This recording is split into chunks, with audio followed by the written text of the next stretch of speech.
I'll just say your names so you don't like walk through. Okay, cool.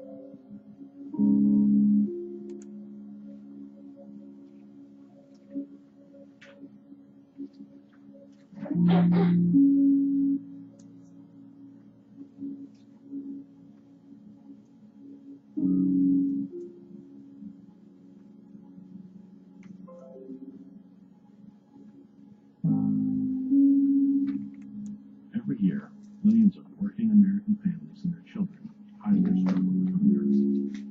It doesn't need to be that way. Hunger hides, but we can help. Let's end hunger in America.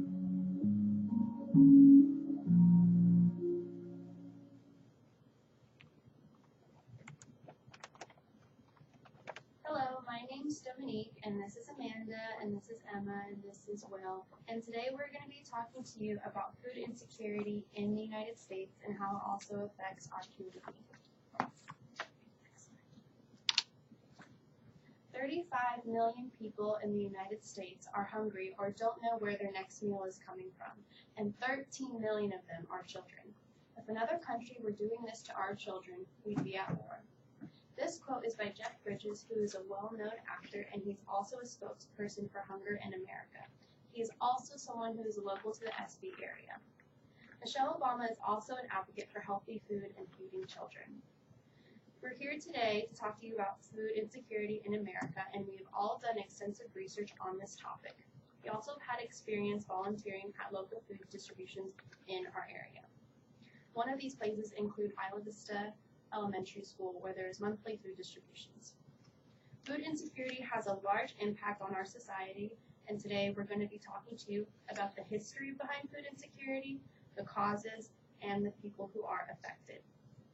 The purpose of this speech today is to inform you about this topic and how you can provide help to make a change for the better. Now that I've told you about our main points, let's get into our first one, which is history. So historically, the terms hunger and food insecurity have been difficult to define, study, and measure. In this section, we will discuss the evolution of the definition of hunger, the development of the measure of food insecurity, as well as how the U.S. has historically dealt with hunger in America. So, prior to the 1900s, in colonial and early America, states directed counties and towns to provide food to the needy in their local areas, and that was generally the norm. This is according to the Hunger and Food Insecurity article, and this was generally the norm up until the Great Depression, when unemployment rose, and so did hunger and homelessness. So during the Great Depression, how the government battled this is they bought surplus agricultural products and they distributed them to the poor. This was one of the first versions of the food stamp program called SNAP. And this happened in 1939. And another thing that they also did was they started the Works Progress Association, in which they built schools and they served lunches in them, thanks to the National School Lunch Act, which was in 1946. So that went on up until the 1960s, when hunger was brought back up to the forefront of public issues once again, thanks to this CBS documentary called Hunger in America. And because of this, government agencies, academic researchers, nonprofit organizations, and advocacy groups began to actually study and define hunger. But because of their competing professional and political agendas, these definitions varied widely, and the measurements were generally indirect, and the definitions lacked congruence within each of these different agencies trying to study it.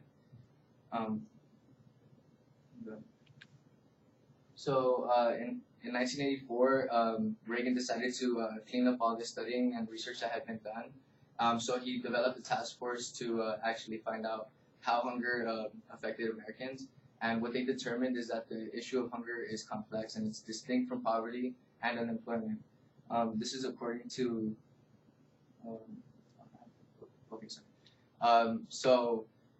definition for food insecurity came around this time, and it was by the U.S. Department of Agriculture, where they defined that food insecurity is a lack of consistent access to enough food for an active, healthy life. It is important to know that hunger and food insecurity are closely related but distinct concepts. Hunger refers to a personal physical sensation of discomfort, while food insecurity refers to a lack of available financial resources for food at the level of the household. So basically what this says is that hunger is the physiological feeling of it, while food insecurity, it has to do with when you're going to get your next meal and whether or not you have the financial resources to receive those meals. So finally, people who suffer from food insecurity are those people who, again, can't provide themselves or their families with a nutritionally adequate diet at all times. And in 1990, the National Nutrition Monitoring and Related Research Act was created as the first nationwide survey on food insecurity. So up until before this time, they had been trying to define and measure hunger, but finally in 1990, this survey was an actual means of collecting data on those people who were hungry, thanks to the definitions that they came up with, which were consistent.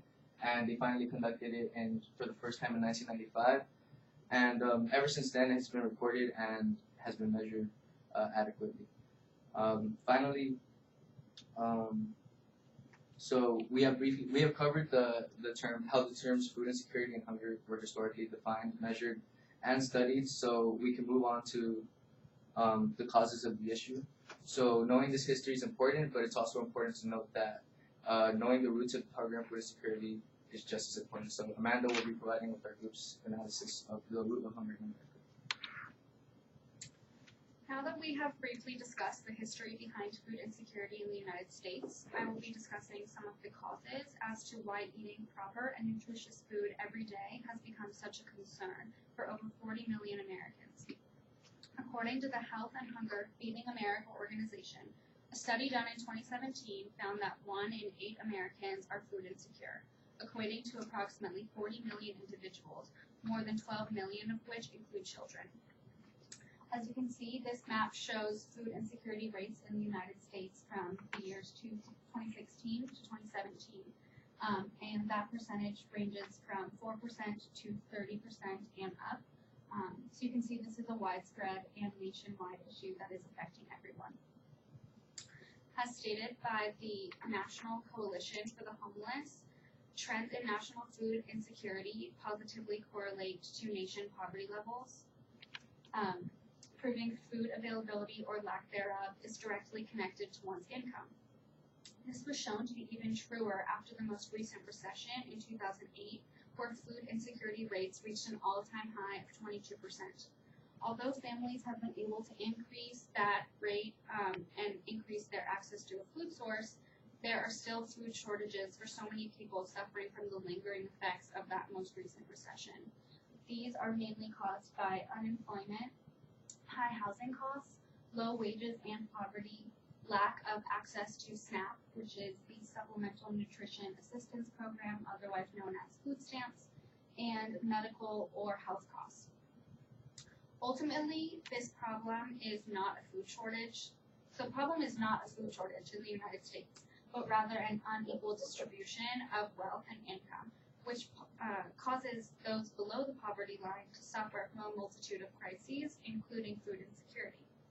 A child's food security is dependent upon their caregiver's mental and physical health, which can deteriorate if they abuse substances or experience clinical depression.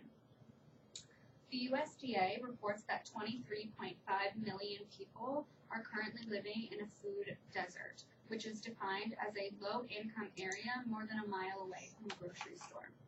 Oftentimes, residents in these food deserts do not own their own car, and public transportation is unreliable, which makes access to a food source almost impossible.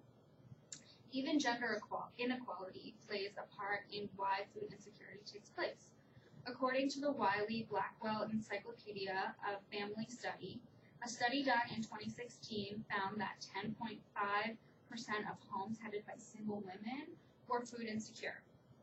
In order to alleviate some of these causes, the government must fortify certain policies affecting the income and food availability of lower-class America. And now that we've discussed just some of the causes for why so many people in America are food insecure, Emma will discuss who those people actually are and who food insecurity is affecting. Thank you. So we know food insecurity insecurity affects millions of people in the United States, and I'm sure most of you have some preconceived notions about who it affects the most. Food insecurity is most common and more likely to occur in vulnerable populations, such as children, elderly, single-parent households, low-income households, ethnic minorities, and rural communities. And some of these groups are even more affected, like low-income households, by having to deal with other issues such as affordable housing, social isolation, health issues, medical costs, and low wages. Other factors such as socioeconomic status, rising energy and food prices, also rising housing costs, unemployment rates, are all contributing to being bigger threats for these groups. In 2016, 2017, we know from Feeding America's statistics that there was actually a decrease in poverty and food insecurity rates across the U.S. Although 1 in 8, or approximately 40 million people, are still affected by food insecurity, of which 1 in 5 are children.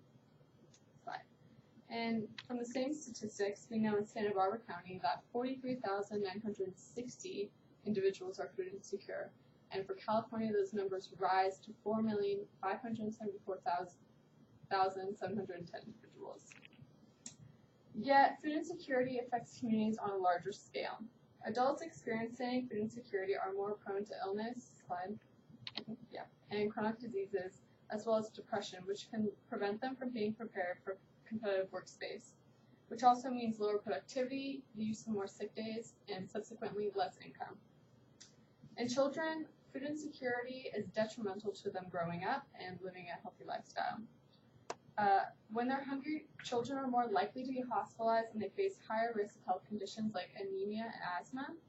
As they grow up, kids struggling to get sufficient nutrition are more likely to have problems in school and other social situations.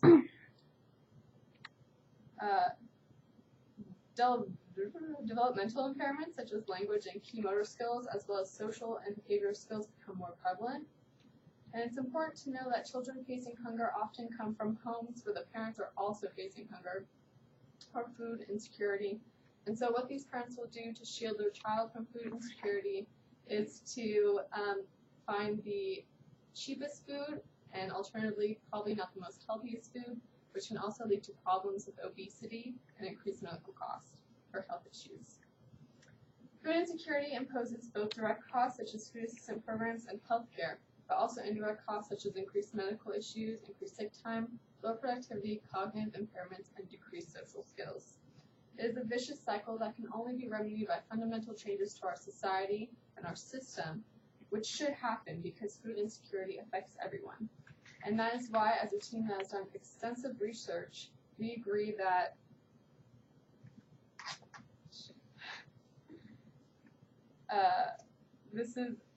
as a team that has done extensive research, this is why we believe that this issue is one that everyone should be aware of.